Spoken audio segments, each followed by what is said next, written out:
जैसा कि दोस्तों प्रीवियस वीडियो में हमने पाइला के मेल रिप्रोडक्टिव ऑर्गन्स के बारे में डिटेल से जाना था और आज की इस वीडियो में हम जानने वाले हैं फीमेल रिप्रोडक्टिव ऑर्गन्स के बारे में। तो अगर आपने प्रीवियस वीडियो नहीं देखा है तो उस वीडियो का लिंक मैंने ऊपर आई बटन में और नीचे डिस्क्रिप्शन बॉक्स में दे रखा है। उस लिंक पर क्लिक करके आप पाइला के मेल रिप्रोडक्टिव ऑर्गन्स के बारे में डिटेल से जान सकते हैं। तो अगर हम बात करें पाइला के फीमेल रिप्रोडक्टिव ऑर्गन की, तो इनमें 6 मोस्ट इम्पॉर्टेंट रीजन होते हैं। पहला है ओवरी, दूसरा है ओविडक्ट, इसके बाद थर्ड है रिसेप्टिकुलम सेमिनेलिस। तो रिसेप्टिकुलम सेमिनेलिस के बाद जो फोर्थ पार्ट है ये पार्ट है यूटेरस, फिर यूटेरस के बाद है वेजाइना, वेजाइना के बाद है कपुलेटरी ऑर्गन्स एंड हाइपोब्रांचल ग्लैंड। तो आइए वन बाय वन हम पाइला के फीमेल रिप्रोडक्टिव ऑर्गन्स के बारे में डिटेल से जानते हैं। तो सबसे पहले हम बात करते हैं इसके ओवरी की। Ovary situated first 2.2 walls. तो जो पाइला में जो चक्र पाए जाते हैं दूसरे या 2.5वें नंबर पे, उसी वाले रीजन में ओवरी देखने को मिलता है। तो जैसा कि मेल के केस में आपने देखा था कि उसका एक पोजीशन था, उसी तरह फीमेल में भी ओवरी का एक पोजीशन होता है। तो ये जो ओवरी होती है ये ज़्यादा एक्सटेंसिव नहीं होती है और जो पाइला का डाइजेस्टिव ग्लैंड है उसी के पास ये आपको देखने को मिलती है। Branched structure of orange colour. तो इसकी जो ओवरी होती है वो ब्रांच्ड होती है और इसका कलर जो होता है ऑरेंज कलर होता है।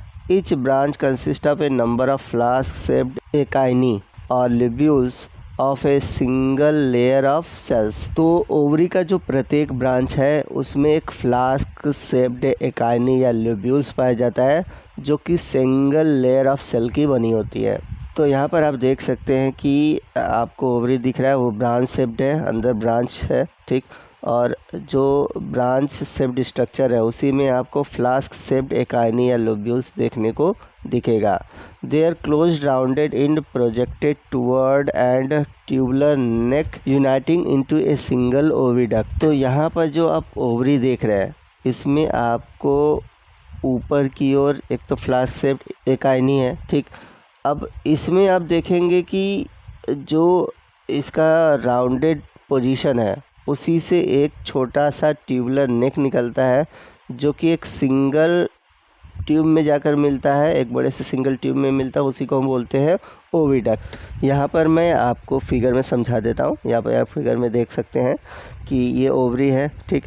इसी में राउंडेड स्ट्रक्चर है और एक छोटा सा ट्यूब लाइक स्ट्रक्चर है जो कि जाकर एक मेन ट्यूब लाइक स्ट्रक्चर में खुलता है जिसको हम बोलते हैं ओविडक्ट। और ये देख सकते हैं आप ओविडक्ट है। तो आइए नेक्स्ट हम पार्ट की बात करते हैं जो कि है oviduct. Oviduct start from about the middle of the ovary. तो ये जो ओविडक्ट है आप देख सकते हैं ये ओवरी के मिडिल से ही स्टार्ट हो जाती है। It runs entirely just below the skin along the inner margin of the digestive gland। तो ये जो ओविडक्ट होते हैं ये डाइजेस्टिव ग्लैंड के इनर मार्जिन पर उपस्थित होते हैं। Near the renal organ it bends so as to open into receptaculum seminalis. तो आगे चल के आप देखेंगे कि जो ओविडक्ट है बेंड कर जाती है। बेंड क्यों करती है? ताकि ये जाकर रिसेप्टिकुलम सेमिनेलिस में खुल सके। तो आगे जाकर ये रिसेप्टिकुलर सेमिनेलिस में जाकर खुलता है। आइए तो नेक्स्ट हम पार्ट की बात करते हैं जो कि है रिसेप्टिकुलर सेमिनेलिस। तो जैसा कि आप इमेज में देख सकते हैं कि ये जो रिसेप्टिकुलम सेमिनेलिस है ये आपको बीन शेप्ड यानी कि सेम के बीज के आकार का दिखाई देगा। अब ये पाया कहाँ जाता है? It's lying with in the posterior renal chamber attached to the uterus. तो ये जो रिसेप्टिकुलम सेमिनेलिस होता है यह रेनल चैम्बर के पोस्टीरियर पोजीशन पर पाया जाता है और यूटेरस से जुड़ा होता है। Opens into the uterus and is meant for storing the sperm receive from the male during the copulation.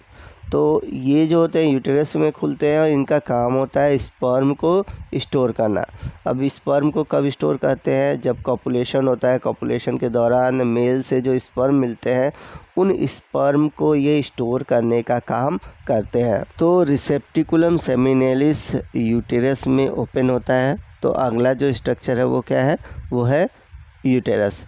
Yellow coloured pear shaped sac situated in the body wall below the intestine to the right of the renal chamber. तो बात करें अगर हम uterus की, तो ये yellow colour और pear shaped या फिर एक तरह से कह सकते हैं एक सैक है जो कि बॉडी वॉल में इंटेस्टाइन के नीचे की ओर और रेनल चैम्बर के राइट साइड पाया जाता है। Broader part open to the receptacular seminalis while its narrow end continue into the vagina. तो इसका जो चौड़ा भाग होता है, ठीक है, वो रिसेप्टिकुलम सेमिनेलिस में खुलता है, जबकि इसका जो नैरो यानी कि जो पतला भाग होता है वह वेजाइना में जाकर खुलता है। तो यहाँ पे आप फिगर में देख सकते हैं ये जो चौड़ा भाग है ये सेमिनल रिसेप्टिकल्स में खुल रहा है, और जबकि जो इसका पतला वाला भाग है वो कहाँ खुल रहा है? वेजाइना में खुल रहा है। तो यूटेरस के बाद अगला जो पार्ट है वो है वेजाइना। वाइट और cream colour flatted tube running forward just beneath the skin. तो ये एक वाइट कलर या फिर कह सकते हैं क्रीम कलर का फ्लैट ट्यूब लाइक स्ट्रक्चर होता है जो कि स्किन के नीचे पाया जाता है। Enter the mental cavity near its right posterior end and runs along the left side of the rectum to open by a slit like female genital aperture। तो ये जो वेजाइना है ये इंटर करती है मेंटल कैविटी में near the right posterior and, और ये क्या करती है? जो रेक्टम है, रेक्टम के पास जाकर ओपन होती है फीमेल जेनाइटल अपर्चर में। आइए नेक्स्ट हम बात करते हैं सबसे लास्ट पार्ट की, जो कि है कॉपुलेटरी ऑर्गन्स एंड हाइपोब्रांचियल ग्लैंड। तो जैसा कि प्रीवियस वीडियो में हमने बताया था कि इनमें सेक्सुअली डायमॉर्फिज्म पाई जाती है। तो जो मेल होते हैं उनमें जो सेक्सुअल पार्ट्स होते हैं वो वेल डेवलप होते हैं, बट फीमेल के केस में वेल डेवलप नहीं होते हैं। तो यहाँ पर ये वही चीज़ लिखा है, नॉट वेल डेवलप्ड। अब हम नेक्स्ट बात करते हैं इनकी ब्रीडिंग सीज़न की। तो इनका जो ब्रीडिंग सीज़न होता है वो रेनिंग सीज़न है, यानी कि बारिश का जो समय है इनके लिए ब्रीडिंग सीज़न की तरह काम करता है, जिनमें कि 3 प्रोसेस होते हैं। पहला है कॉपुलेशन, दूसरा है फर्टिलाइजेशन और तीसरा है लेइंग यानी कि एग लेइंग।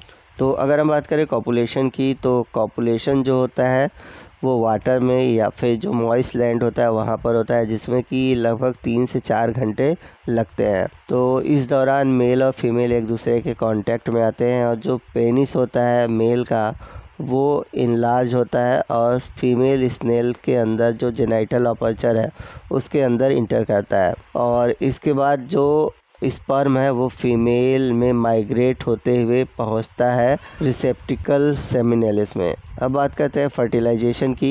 इनमें जो फर्टिलाइजेशन होता है यानी कि पहला में जो फर्टिलाइजेशन होता है वो इंटरनल होता है। उसके बाद जो थर्ड है वो है एग लेइंग। तो इनमें जो एग लेइंग है वो लगभग कॉपुलेशन के 2 से 3 दिन बाद होता है, और ये एक बार में एक सिंगल जो फीमेल है 200 से 800 अंडे देते हैं। वहीं अगर हम बात करें एग डेवलपमेंटल की, तो इनका जो एग है वो आउटसाइड द बॉडी फीमेल के क्या होता है कि डेवलप करता है, और इनमें जो डेवलपमेंट होता है वो डायरेक्ट डेवलपमेंट होता है। तो डेवलपमेंट के बारे में आपको लिखना नहीं है, बस आपको पता होना चाहिए कि किस तरह का डेवलपमेंट होता है और कहाँ पर होता है।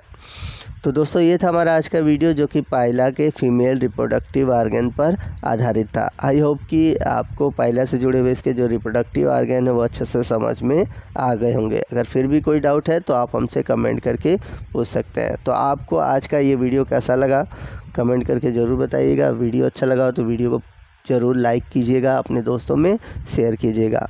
तो दोस्तों मिलते हैं अगले वीडियो में अगले टॉपिक के साथ। तब तक के लिए जय हिंद, जय भारत।